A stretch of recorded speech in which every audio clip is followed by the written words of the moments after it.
For this video, I'm going to be fixing a fluorescent light fixture. As you can see, got one trying to glow, the other absolutely not. Now, bulbs don't just go bad both at the same time, so we definitely have a ballast problem with this fixture. So I'm going to be pulling this down, getting the ballast out, seeing what type it is, and most big box hardware stores will have one. So this is definitely a possible do-it-yourself repair. Make sure you have the power off going to the fixture.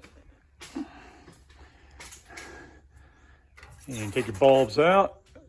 Usually just twist. You're careful. Usually just twist and pop out. There's a better look at the connection to give you an idea. Got the bulbs removed. Now the ballast is going to be under this cover.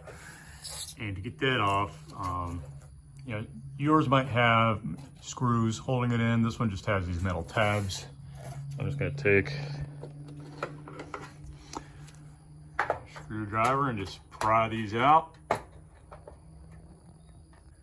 Cover's off, and here is my ballast.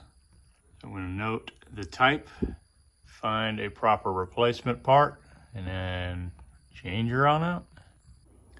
It is possible to replace the ballast with the fixture still on the ceiling.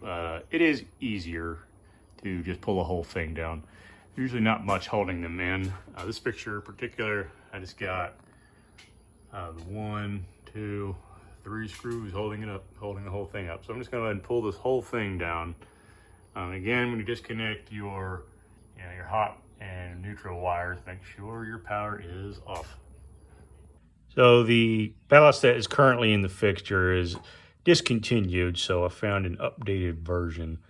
Just take your model number of your ballast and just run a cross-reference on the internet and eventually find the part you need. And if you're still confused, just go to your hardware store, find the electrical guru, and they'll point you in the right direction. So take note of your wiring. Your ballast wires should be color-coded the same. They might not come out of the same place. Should be color-coded the same as what you already have in your fixture.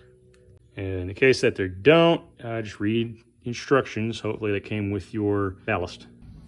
Bulb connectors should just slide right on out.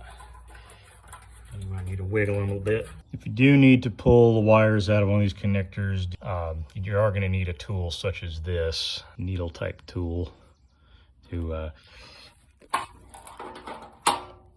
get a better view here. What you're doing is you're getting inside the port and you're lifting up on the little metal tab that's holding the wire down. I mean, it's hard to show, but you just got to work with it. You're just going to stick it in here like this, and help lift it up, and then pull the wire out. Old one's out, new one's in. As you can see on the old one, they just wrap the wires around it to keep it tucked in.